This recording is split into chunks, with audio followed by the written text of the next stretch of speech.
Hey everybody, we're in for a treat. Welcome to the Phil Carew Show, Season 3, Episode 2. We have world record holders and martial art Hall of Famers, John Stephenson and Mark Vallint, on the Phil Carew Show at 1 p.m. today. Please tune in. We're on 3 platforms, ladies and gents. By the way, we're on live streaming currently on YouTube and also Facebook and Instagram, just to let you guys know. So if you miss this, feel free to like and subscribe and comment on what you've seen and watch the replay if you miss this. But today we're in for a treat, guys. Welcome to the Phil Carew Show, John Stephenson and Mark Vallint. Yeah, nice one. Hi, Phil. How are you doing, Phil? No, it's great. I've been looking forward to this podcast with both of you. We've been following all the world record breaking activities that you've been doing, and also past and present tense with yourself, John, with your books, and also your, should I say, activities that even I could even dream of been wanting to do. But wow, I don't know how you guys do it, but all credit to both of you guys. So firstly, what I'd like to put out to the audience, the questions to yourself, John, in regards to record breaking, with the martial arts part, because I know this is the first interview that I've been looking forward to having with yourself. What got you involved in martial arts? Because a lot of people tend to go in there for like the self-defense sort of wise and as a hobby, or was that mainly sort of both for you? Because I know that there's some people it's one or the other. It was,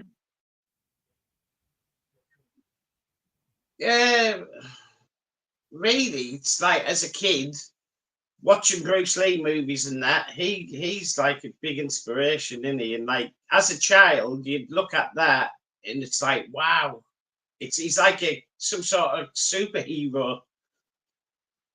So that's what got me into martial arts. Oh, and what about yourself, Mark? What's your take on the sort of martial arts experience for yourself? Was it something more of a hobby? Me, no, like for me, Phil, like as a really young kid, like I was getting bullied a lot. So for me, it was the fact that I was getting bullied, which made me then sort of go and check up like the martial arts. But also,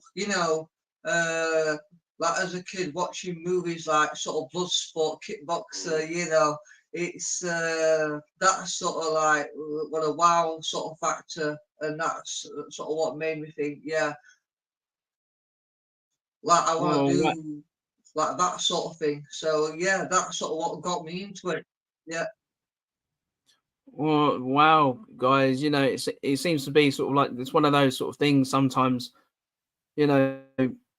when you get into martial arts, a lot of people don't realize that when you get more and more depth into it over time, people don't realize that you don't just give up on it becomes like a belt thing, isn't it? People think, if you haven't been in it for that long, you think, wow, hold on a minute, you reached black belt, and it doesn't end there, does it, gents? As well as I do, you're forever training, putting your body through your pace, through all these different challenges, and it's living proof that you're both continuously doing that, not just on a monthly, but on a daily basis. You're forever doing different challenges, different records that you've been breaking. Now, in regards to not just the martial arts for both of you, and this is for Mark this time, what got you into wanting to do these type of tasks and challenges? Because I know for martial arts is a challenge in itself, but doing all these other activities, what got you into thinking, right, I'm going to go out and pull a car, or I'm going to go out and use weaponry, but then doing it in a more unconventional way, not like how most people would be using them.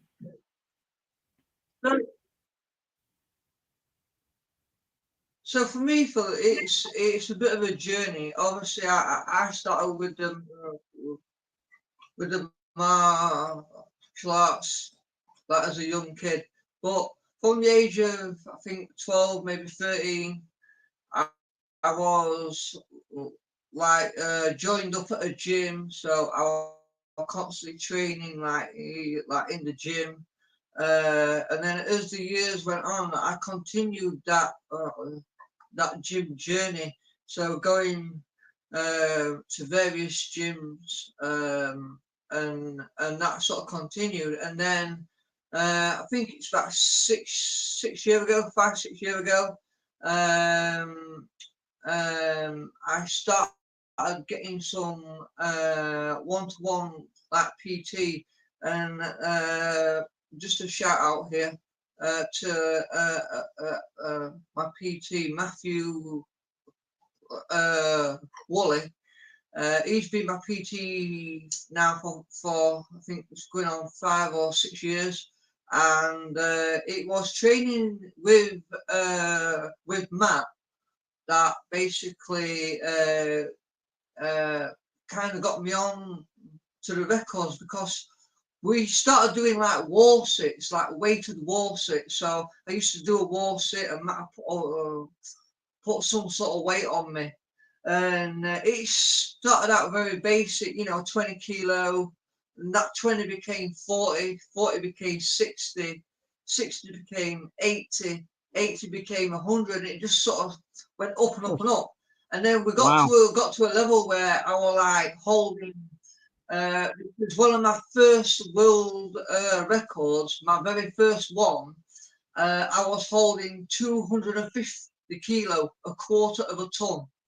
And when I submitted that to like record breakers, they was like, wow, that's impressive, especially for someone of like my body weight. Bearing in mind, I'm probably about 11.5 stone. So when you look at my body weight compared to the weight that I was holding, there's a big difference. Wow, that's amazing, Mark. And yourself, John, in regards to sort of record holding, what would you say was the most challenging? For me, it all started. I got my first record for doing the books. I did a certain amount of books in 12 weeks. I think it was like 24 books in 12 weeks. Wow. But one of them like contained loads of celebrities. So I got a national record for that. And then I thought to myself, well, if I can get a national, why don't I start like trying for world records? So I started putting myself out there in the backyard, sort of like getting my fitness up a bit and that. And then I started taking on world records. But for me, Phil, personally, the more extreme, the better, because I get like a buzz off doing dangerous stuff as well. God, that's where it is for me. You guys, this is magnificent. I've never seen anything like it. It's like when I first saw both challenges that you were doing, I thought, oh my goodness, wow. I was like, it's like the type of thing that. And I believe, yes. Yeah, I believe for a 48-year-old man, almost 49 years old, I'm doing stuff what I shouldn't be doing, really, at my age. But like doing like press-ups on screws with my bare hands and just doing all sorts of mad, crazy, bonkers stuff. But like some of the stuff, like pulling cars with my tongue, my teeth. And I'm just one of them, me. I just sit, I'll sit with Mark at night on the phone. And I'll say, hey, Mark, I've had this idea. And he's like, mate, you're absolutely bonkers. It'll never work. And I just, no training whatsoever. We just go and do it, don't we? We do, yeah, literally. So, like Oh, for us, amazing. Phil, what we find is, well, like John just said, we like sit together like on a night time, but Phil just coming up with like different ideas, like the carpools. I know John's done some crazy stuff doing push-ups, push-ups on nails, all sorts of crazy things. And we'll come up with these ideas, but I think the most important thing with like me and John, although our like ideas are different and we do different things, we support each other in each person's thing that they want to do. So it's all about teamwork too.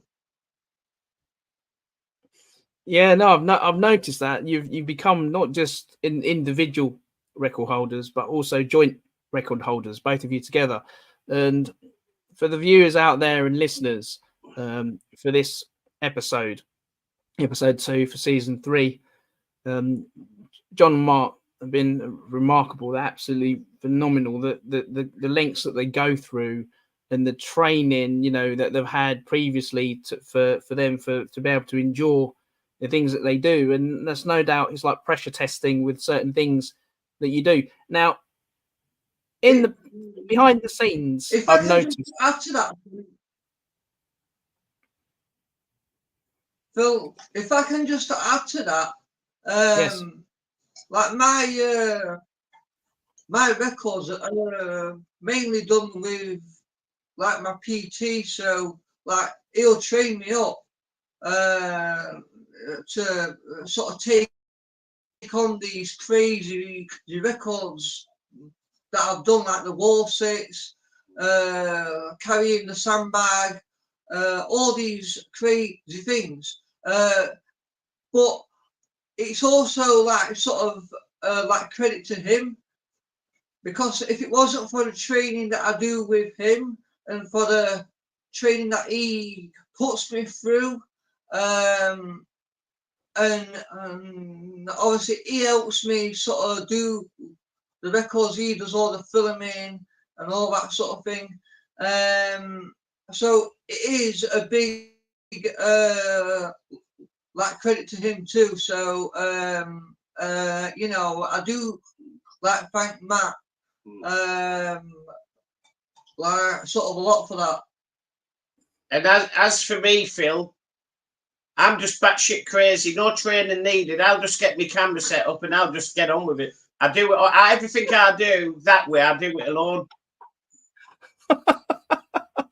Yeah, I've tend to notice that about yourself, John. You're very off the cuff, aren't you? Yeah, I'll just have an idea and I'll just roll with it, even if it's no. And if it works, Phil, it works. If it doesn't, it doesn't. Yeah, but I'm very much for pushing myself to extremes to see what I can actually physically and mentally take. What's the most well, I would say, what's the most in terms of preparation for both of you guys for a particular challenge? What's the most preparation you've had to have? Does it take a lot of time, out of your hands in terms of like being able to prepare for something, or is it something more of like, oh, okay, I know exactly what to do. That doesn't take too long. Or do you have to have a few days or anything like that and sort of see where you can sort of get the right location, the right task? Because there's a lot goes on behind the scenes, because a lot of the time, some people can try and do a challenge, get a camera, record themselves, and they think that's how it is, but it isn't. There's a lot of organizing, a lot of preparation. So what would you say yourself, John, would in regards to preparation for yourself, or have you already worked out certain things in your head? Yeah, for me, I'll sit on the sofa, probably watch a bit of YouTube, chill out for a bit. Then an idea will come in my head. Then I'll probably ring Mark and say, "Hey, Mark, I've had this idea." Just like Mark would be like, "Oh yeah." Like, this is only sometimes, but other times I won't ring Mark. And I'll just sit and ponder on something, Phil. And then I'll like say to myself, "I can do that. I think I can do that." Wow. And then I'll go out and I'll have a go. And if it works, doesn't it? Wow. This is what I like about these guys. So I'll run And it by. I'll run everything there and do risk factors. I'll run risk factors through my own mind and that. yeah. It's like when I set myself on fire and did nunchucks. That's absolutely bonkers, I know, but that for me was just overcoming. Oh, wow. It was like, I don't know what it was. It was like, like a face and fear sort of thing. And it was just, but they're the sort of things I like to do. I like to really push I just push it. Yeah. I push me luck. You push the boundaries, all right. And I just enjoy watching it, John. And yourself, Mark. For yourself, Mark. Yeah, I look at the boundaries. What's the preparation for me, like Phil, yourself? My training is like all year round. I don't have a day off, so I train. I mean, my training with Matt is probably 4 times, sometimes 5 times per week. And my training, if you've ever seen my clips on Facebook, my training is brutal. There's no easy day. Okay, when people they say to you, "Oh, I'm going to the gym, I'm just going to take it easy." I don't get that. I walk in there and I know I'm going to get beasted, and it doesn't matter whether I go in there feeling tired, feeling drained. It doesn't matter. I'm there to work. I'm there to give 110%. So my training is sort of year round. So how my records work is I don't particularly sort of prepare thinking, right, I'm going to do this and I'm going to solely train to do that. How my records have sort of come around is it's been a part of my training, and I've got to a certain level doing that particular thing, and then I've sort of said to Matt, "Oh, this would be a great record. Let's put some numbers there. Let's put some weights there. Let's make it a bit more challenging by putting this in, like, into it, and blah blah blah." But that's how my sort of records have been made. It's not something that I've sort of planned and thought, "I'm going to train to do this." It's a case of it's already been in as part of my training, and I've basically just made that part of my training grow in to becoming a world record. That's how it's worked for me. Wow. And for me, Phil, I'll work off my strengths. I'm a pretty strong lad, to be fair. I've always been that way. I've always, been strong, but I work off being hard-headed. I've got a strong will, and I don't give up. If I've got something in my mind, I'm going to see it through, no matter what. And if I can't get it the first time, I'm going to keep trying until it's done. And that's kind of how I work. And sometimes I'll, like, without putting videos up and things like that, I will do bits. I like to work on core strength because I believe your core strength is the key to any kind of strength. No, that's great answer, actually, John. Because there's a lot of things that we as the viewers and the audience, we don't realize that how much work goes into not just the preparation of what you guys do, but also what you have to be able to go through, to be able to withstand all these challenges. And the other question that I'd like to ask both of you, apart from what you're doing, just to make it a bit more interesting for both of you, what would you say is the funniest moment you've had recently? And that goes to Mark first. Oh, that's a tough one, because funniest moment. I think for me, Phil, is like me and John. We'll speak on phone like on like a night time, like. We come up with all these, different ideas, like throwing ideas like backwards and forwards, and that to me sometimes, and I'm sure John will like sort of back me up on this.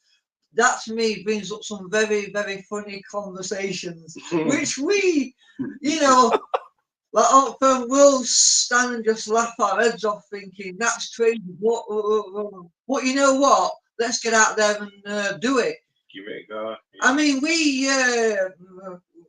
this is going back earlier, like this year. We planned to do this carpool, and we needed an old like airfield. Anyway, we found this airfield, and the funniest thing was, and John will like back me up on this. We turned up at this airport, and there's all these like security signs saying, do not enter, blah blah blah.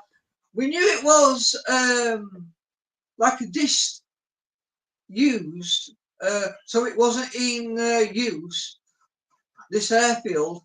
And but there's all these signs there, and I said to John, "Are you sure this ain't like in use because of all these signs?" And that was so funny, because we just like drove on so sort of cautiously. It did turn out that the airfield was like not in use; it was abandoned, and we did this carpool, and it's just part of our like sort of craziness to just get up, like get an idea and go out and do it. And like John's saying, yeah, it's like if you don't. I believe, Phil, you're on this planet once. We're not here for a long time, but I'm certainly here for a good time. And it's one of the things, Phil, where you get one like chance in like life. You only live once. Life is not a test. You're not gonna, come back for a second chance. So I say this: live life to the full. If you want to go out and achieve something, and you want to go out and do something, go do it. Go and achieve your goals. Chase those goals. You are going to come across challenges and like obstacles, but eventually you will get there and you will achieve those goals. And this is why me and John get on so well, because John thinks the exact same mind like as me. He's got that mindset of, I'm going to get one shot in life. I want to do this, and I'm going to go out and I'm going to get it. Am I right, John? Yeah, pretty much. You just got it all, haven't you? Yeah.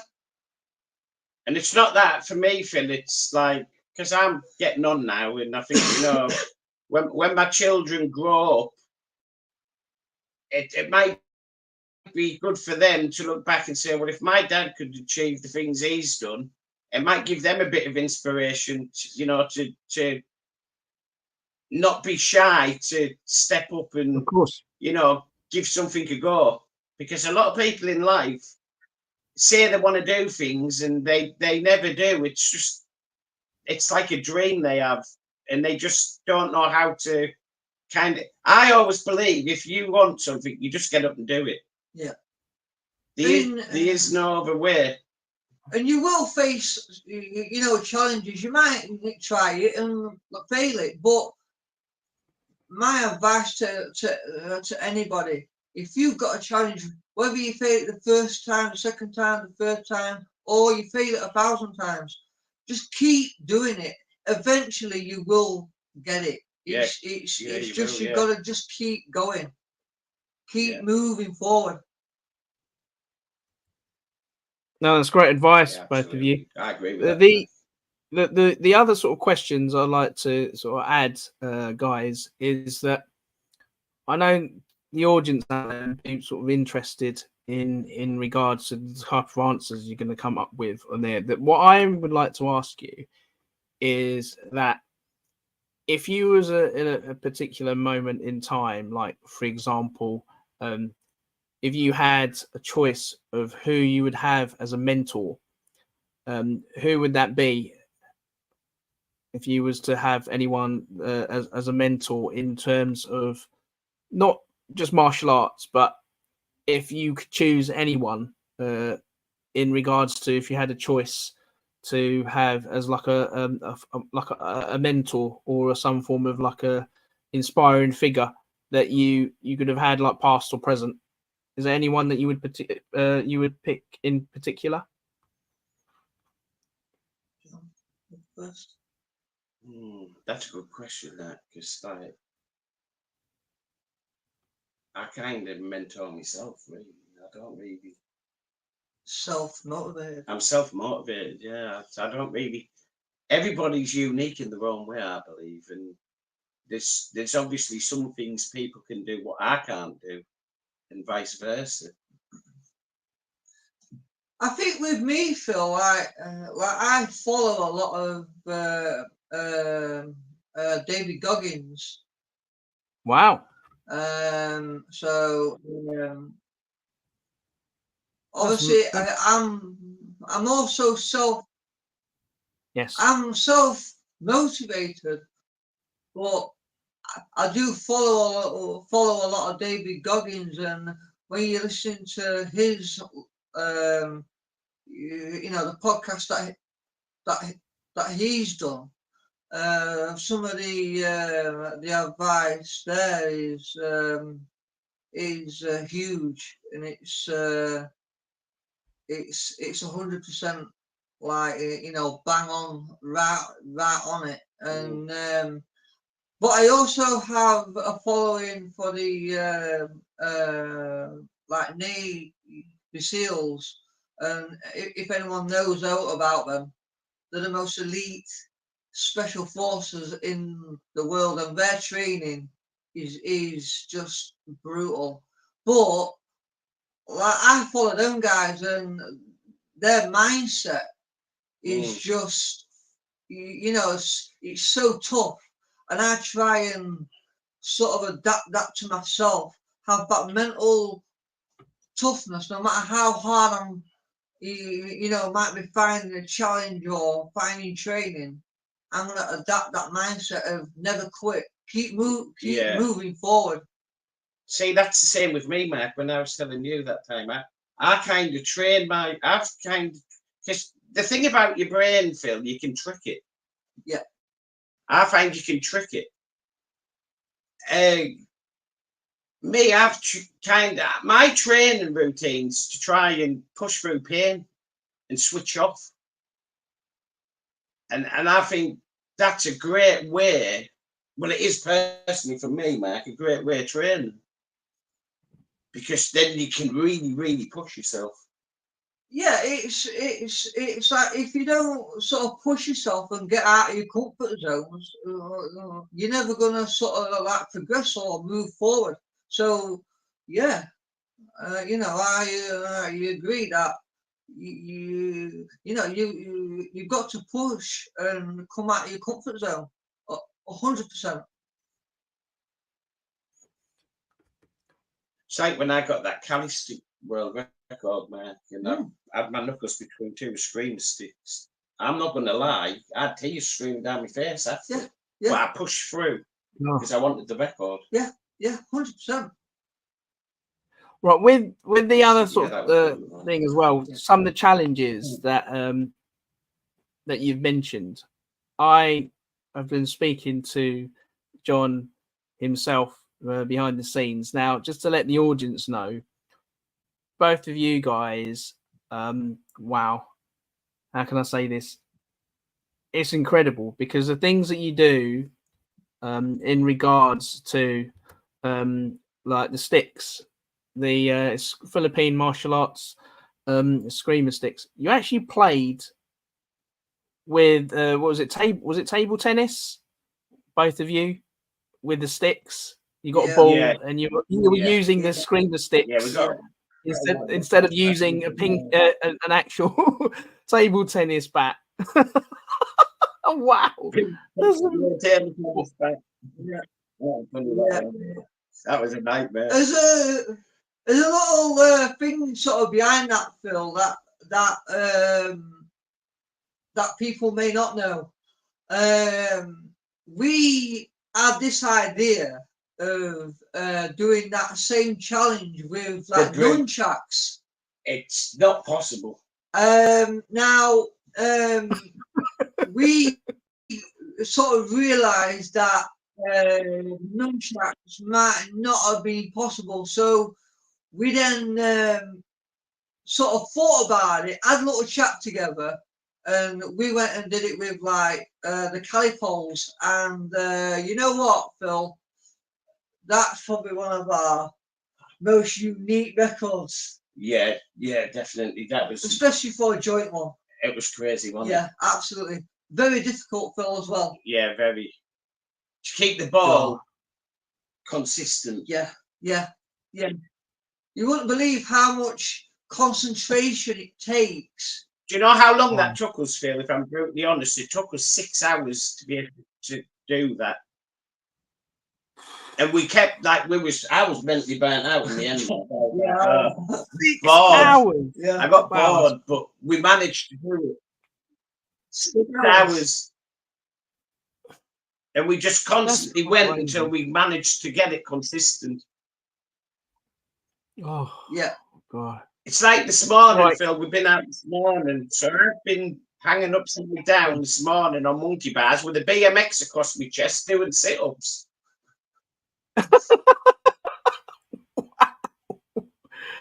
One other thing with the audience, one other thing. We've been on ladders. Oh yeah, we got ladders. Right. Using core strength today, Phil. We're going to put some videos out today. And we got the ladders in the air and ran up them and balanced the ladders. So we're like stood, balancing, using core strength to keep ladders up. Wow. My goodness. Oh, wow. You've seen that video somewhere. Oh, my goodness. Right, the other thing is, for both of you, just firstly...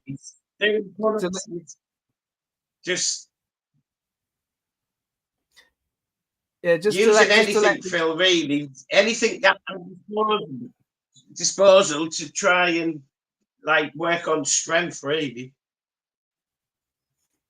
Wow. Yeah, just to let the audience know, if you weren't aware of this, ladies and gents, and anyone out there that's listening and watching this, if you weren't aware of it, John Stephenson has actually got an action figure. He's actually got an action figure. He's got made solely on himself in a martial arts outfit. Now, how many people out there that you know that actually has an action figure made of themselves? That's amazing. Now, when I found this out, I thought, what the heck? Couldn't believe it. I was like, yeah, no, it's true. He's actually got one. And when I first saw it, I thought, that's amazing. And the paper headlines were crazy. Yeah, I know. Still like it. That's nuts, bro. Oh, Like the acting man. that was just amazing. That. Oh, dear. Oh my goodness. Madness. And the other I thing think is, on my journey, though, Phil, go ahead. yeah, on my journey, I think for me, I've really enjoyed doing them books as well. Yeah. Them books were brilliant. I loved Yeah. it. Yeah, in terms of the books that John's done, I mean, this is how sort of me and John sort of met and become friends. Is through the books. John contacted me and said, I want to do a book on you. And I went, okay. And we sat down like over the phone, like, had a chat, and he did this book. And wow, I was just blown away, Phil. I was absolutely blown away. The quality of that book, wow, amazing. The pictures, amazing. And then, like John's gone on to do many more books, and I've got to thank John like for this, because it's a big thing. He's literally put me in virtually every single book he's done, and I can't thank John enough for that. But yeah, the books he's done are amazing. He's covered such amazing people. The number of people, and we're talking famous people here, like from like movies and all that sort of thing. The books are amazing. They really are, and the quality of those books is like second to none. The quality is perfect. So yeah. Oh. I don't know, John enjoyed doing them books. Yeah, I did. Yeah. Met some amazing people. Yeah, and also I think for John, the first focus is putting people that not always sort of got the limelight into the limelight by putting them into the book. So it might be with someone that maybe doesn't get noticed much, but just because they're not noticed doesn't mean that they're not good or they're not good at what they do. So I think John, when he first started, John, correct me like if I'm wrong, but I think his idea was to try and get them people like into the light almost. Yeah, well, it wasn't just that. For me, Phil, it was a chance to get people in books without having to pay fucking thousands of pounds for the privilege. So, like, I put you in a book, you buy your own book. It's a fair deal, right? That's true. You don't get many opportunities like that. Oh, gents, like, everybody here with. Can you see that, guys? We've got Daz Stirat here, and we've got Phil Maudsley, and we've got another friend of mine on YouTube as well.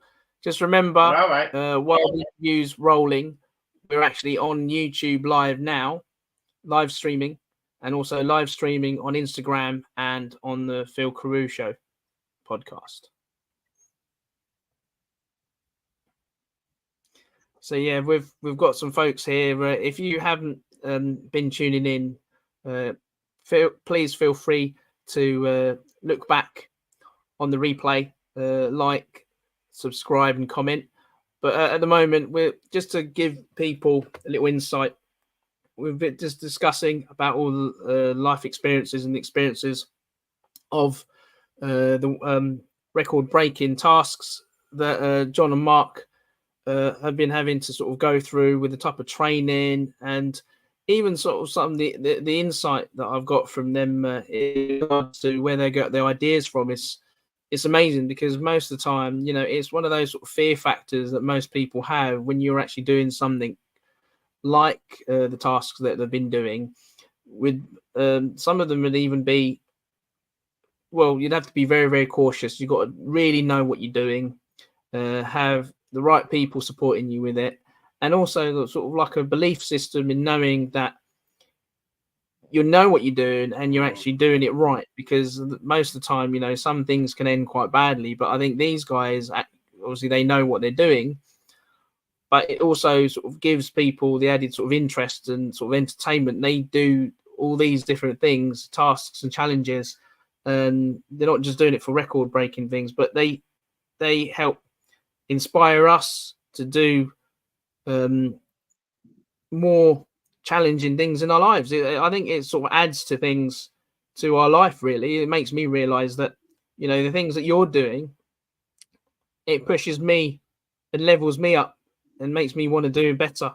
You know, I just think that, I think people like yourselves are the reason why other people aspire to do greater things, and, you know, no matter how simple or challenging they are, you know, because, you know, there's a lot of things out there now, you know, that are so basic that some people wouldn't even want to do. But then even the most challenging thing, that I find that something that feels a lot more challenging and of more interest, people put more effort in. And then there are other times it's in reverse. I've noticed this, you know, some of the little simplest things you just think, oh, I might put that off. But then when you do that, it gives you that kind of mindset. I've noticed that with both of you, that no matter how small or big the task, you always turn up and you always do it, and you always find a way being able to do it. Because I'll be totally honest with you, ladies and gents, I wasn't even sure,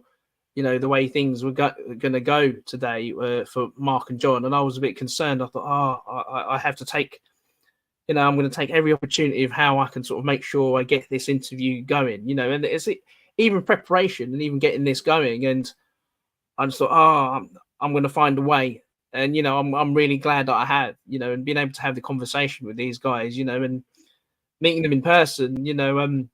I think I've come on passing with Mark, and unfortunately I didn't get a chance to see John himself in person, but in the you know, near foreseeable future, it'd be great to see these guys in person. It's mainly sort of either possibly Mark on passing. I think I just missed out on a window of opportunity there. I think you might have just gone. I think you briefly came in the UK martial arts show, I think a couple of years ago.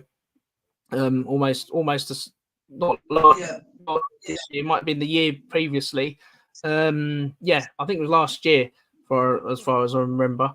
And it was the other event when I think you came in and you managed to get book signed with Cynthia Rothrock and I think some other fellow martial arts. I think and Mark Stars that was there for John, because I think John had a number of different challenges and other commitments.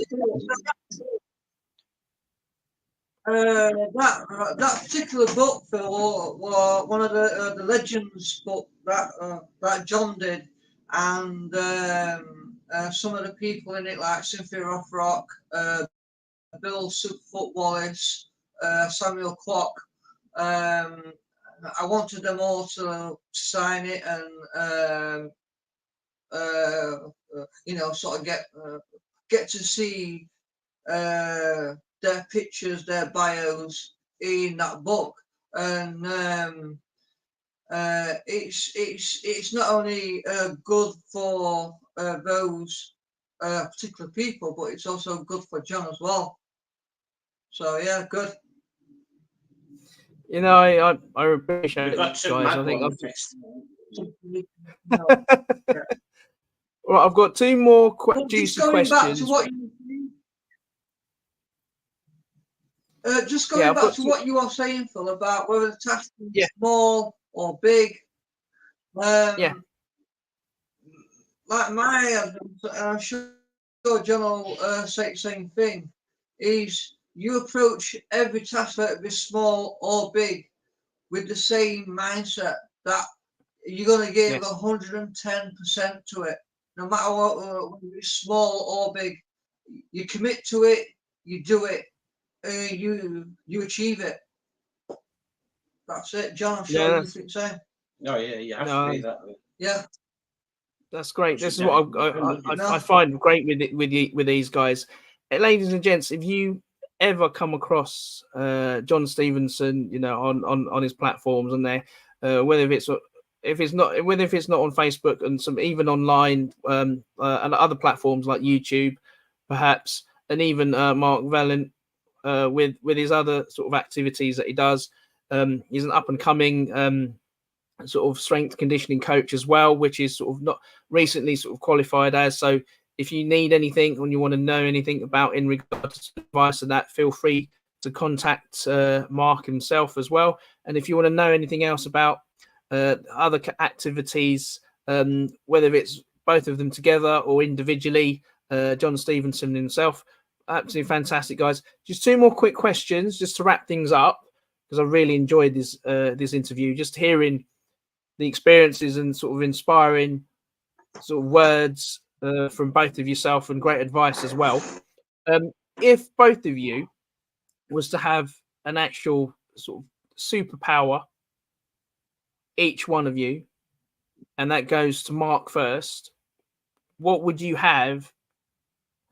And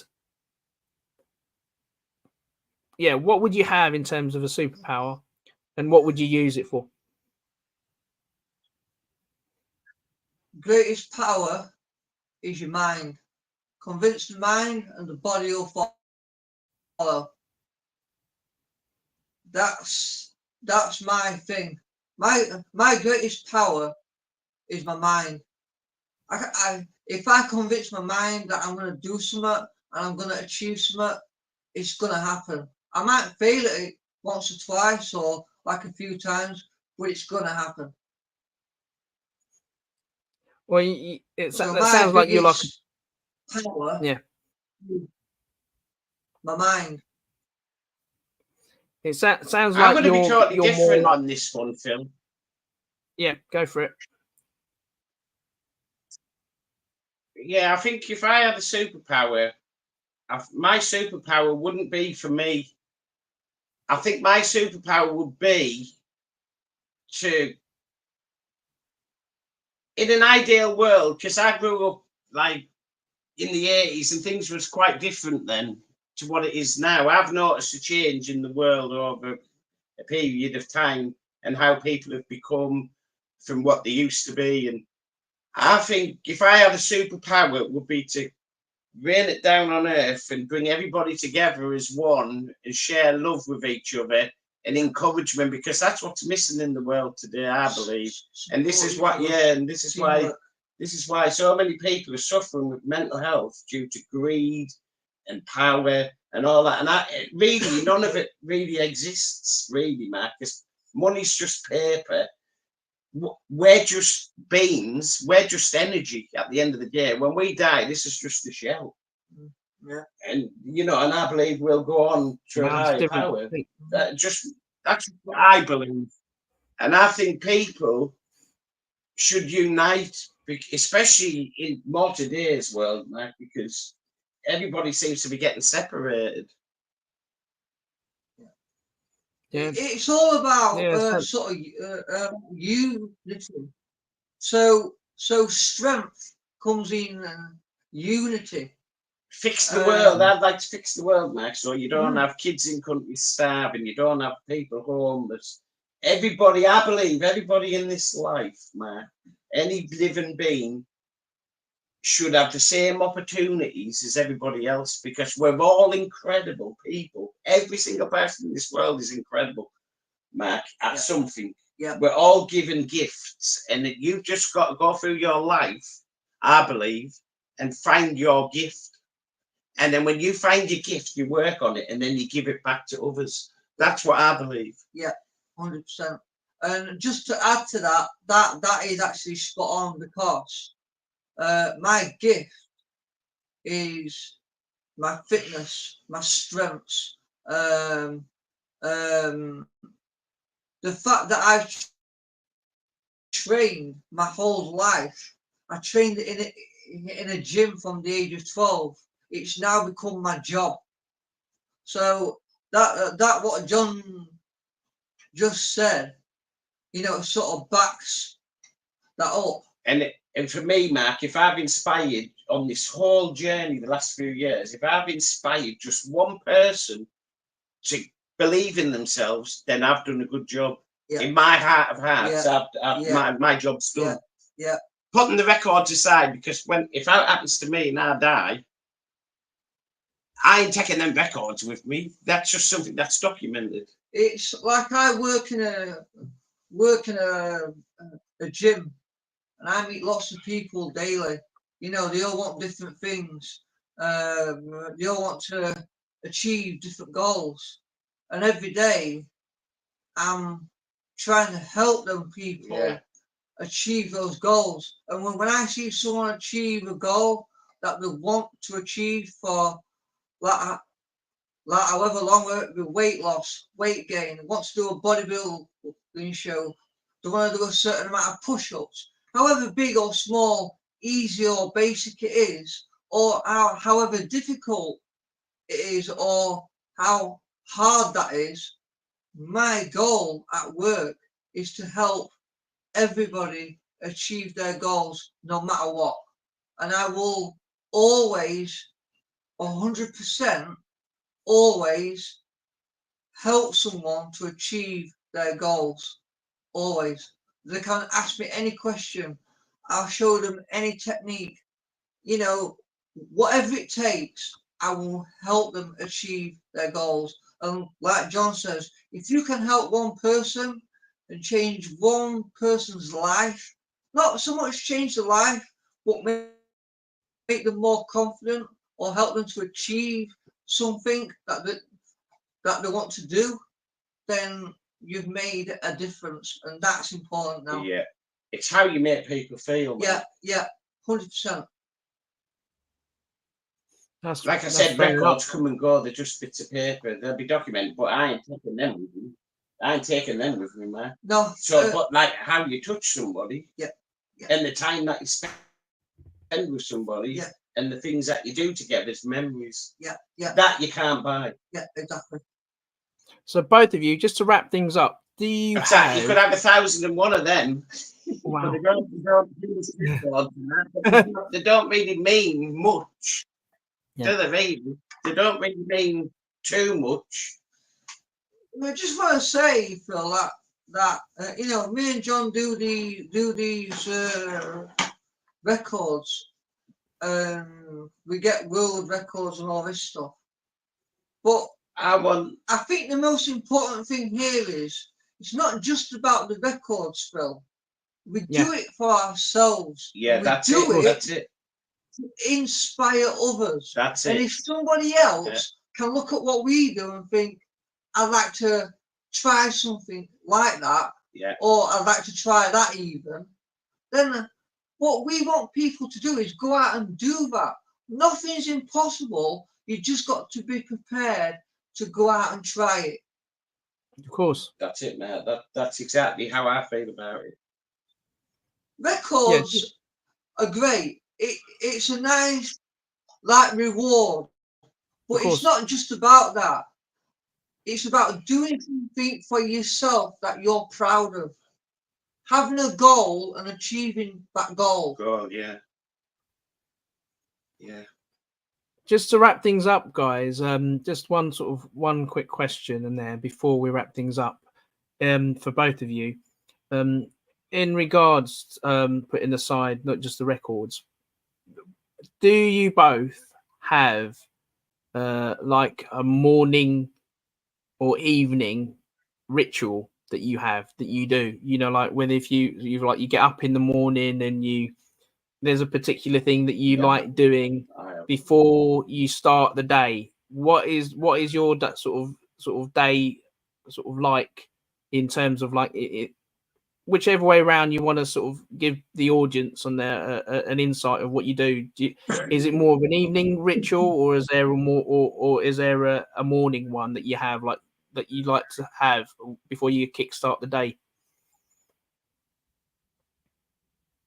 Well, first, Yeah, for me, I know this is going to sound really like, well, I don't care what people think. For me, I wake up every morning feeling the first thing I do when I open my eyes is I say a little prayer in my head.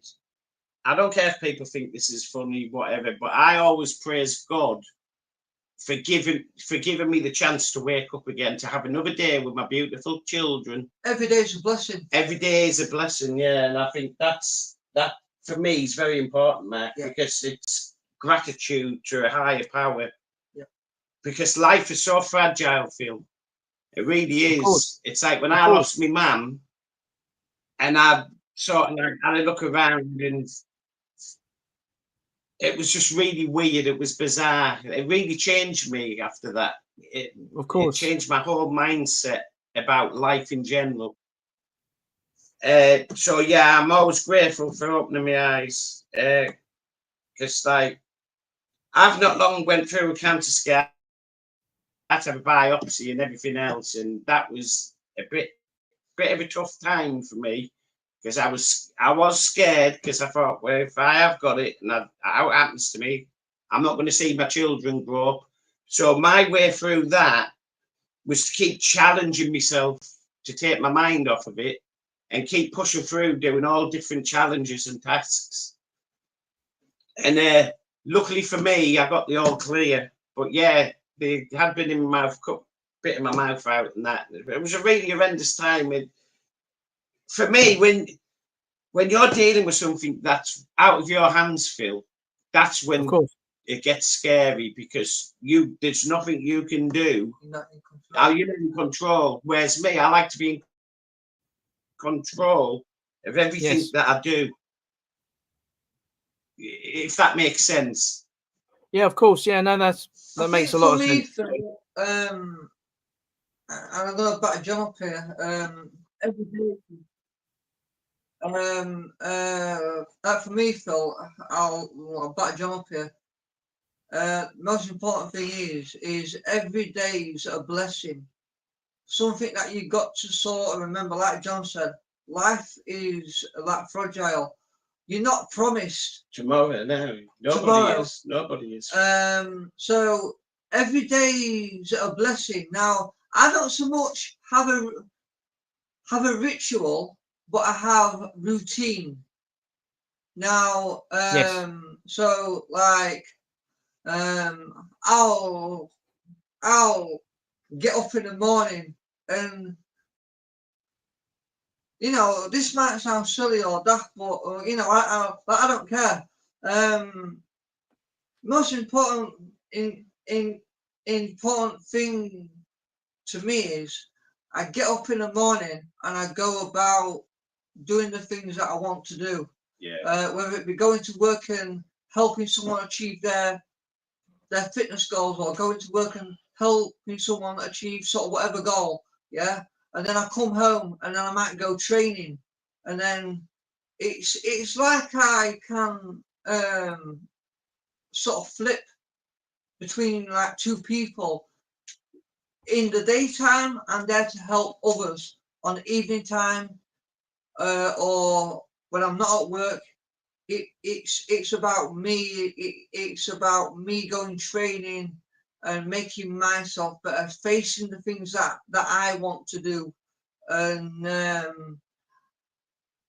just going back, I don't have a ritual as such, but I have routine. And don't get me wrong, sometimes I might change my routine to suit my day.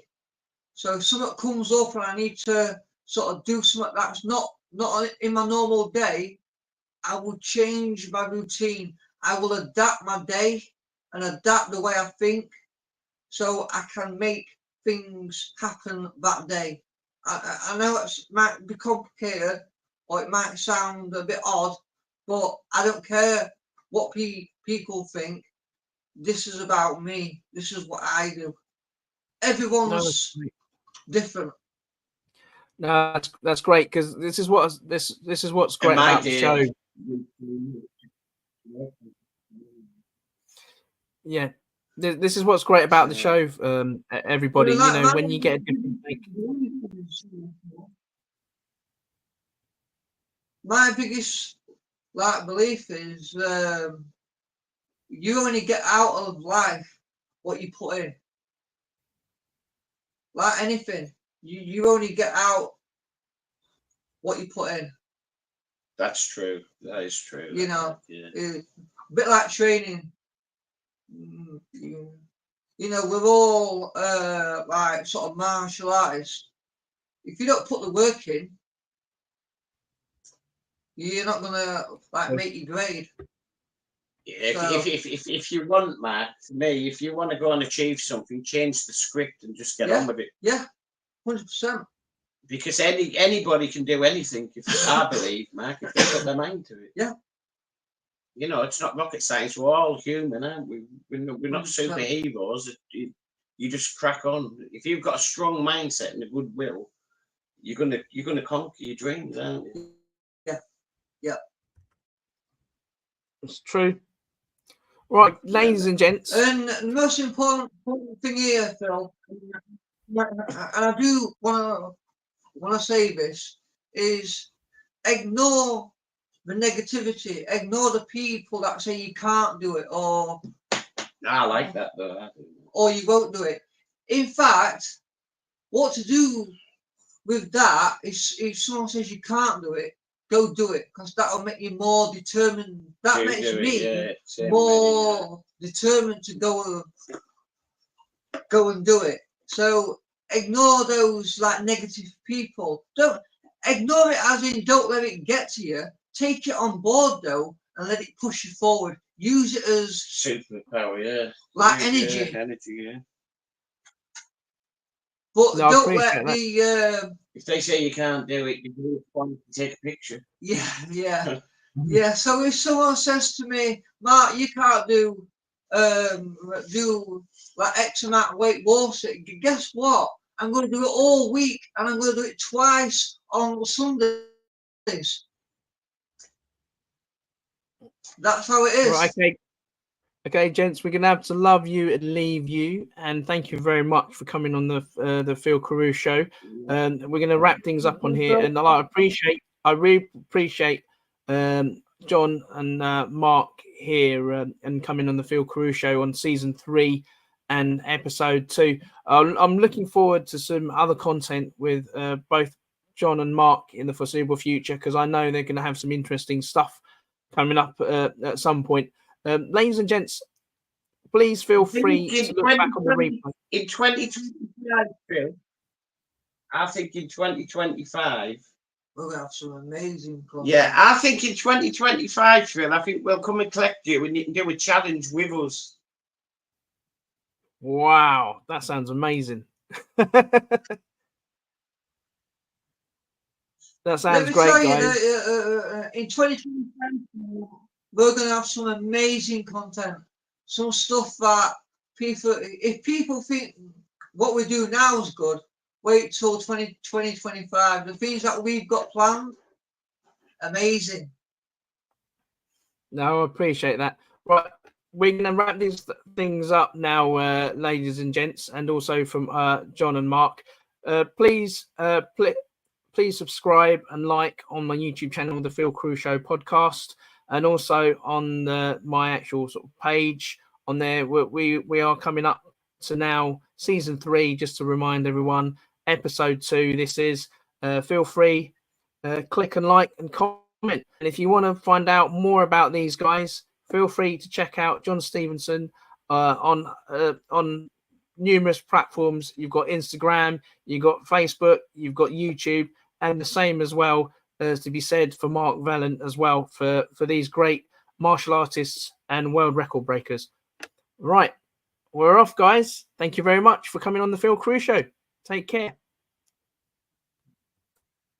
Thank you.